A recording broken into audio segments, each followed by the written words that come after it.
So yun nga tol, nag-declutter ako. Bawas ako ng mga damit. Karamihan doon ay ito, itong mga singlet at mga finisher shirt. Yung iba dito nagamit ko isang beses. Yung iba dito hindi ko talaga nagamit at all. So sayang naman kung hindi mapapakinabangan, di ba? Subukan kong dalhin sa junction. Kung hindi ka naman maselan, obra sa'yo to,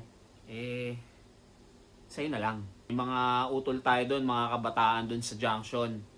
Nakikita ko, tingin ko magugustuhan pa nila itong mga ganito. Yan 32K pa yan. Hindi ko naman nagamit na tol. Ang ginagamit ko na lang tol ay yung mga bigay sa atin ng mga tropa natin at yung mga binili natin. Kaya naman kasi yung mga binili natin kung hindi natin gagamitin. Sana may option na na kung hindi ka nakukuha ng singlet para sana mas makamura. May option kung kukuha ka ng singlet, ng finisher shirt. Alam mo yun, makakamenos ka na bilang runner, makakamenos din ng iintindihin yung organizer kasi konti lang hindi natin alam kung lahat mag-a-avail ng mga finisher shirt nila. Pero ako, isa ako sa okay na. Siguro ilan-ilan na lang, hindi na lahat. Kasi nga nung sinasabi ko, hindi ko na siya magagamit. Ayan, katulad nito. Ito, itatabi ko to kasi ito yung mga run na kasama ko yung family ko. So, ayan, may mga ilan-ilan rin tayong itatabi. Ito pa. Tabi rin natin to. Kasama natin si Maui dito eh. Ito, hindi pa nasuot to mga tol. Ayan 21K. Laki ko pa nun Dati akong large. Ngayon, small na lang. Hacienda Elise, siyempre itatabi natin to. Pero dalawa yung nabigay sa atin.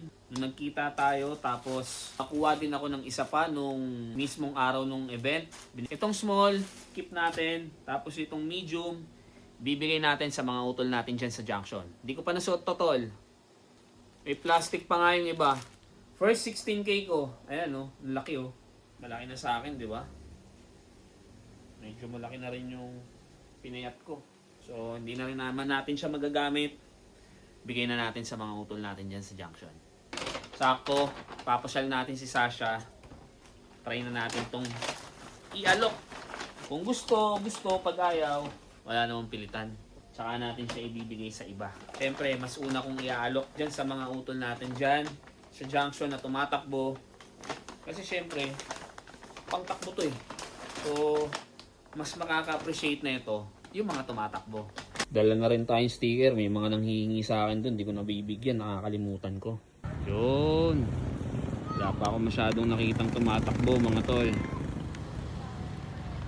Siguro maaga pa. Alas 4 pa lang kasi. Pero, diretso na tayo sa baba. Papasal na natin si Sasha. Yun, tignan natin kung makakailang kilometer si Sasha.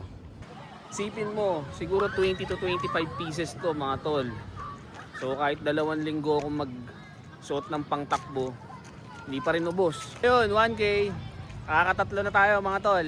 Yun, tamang grounding lang kami dito ni Sasha while waiting. Ayun, nandito na si Bunso at si Mama. Galing sila ng meeting sa school. Kasali daw siya as Muse. Tignan mo naman yan Pang Muse ba yan? Nax. Let's go. So yun tol, dito natatapos yung productive, positive, at active rest day natin. Isipin mo nakapag-declutter tayo, napasyal natin si Sasha, at nakapag-relax tayo mga tol. So dito ko natatapusin to tol. Hanggang sa mga susunod natin trip, patakbo sa buhay. Patrips here. Peace out.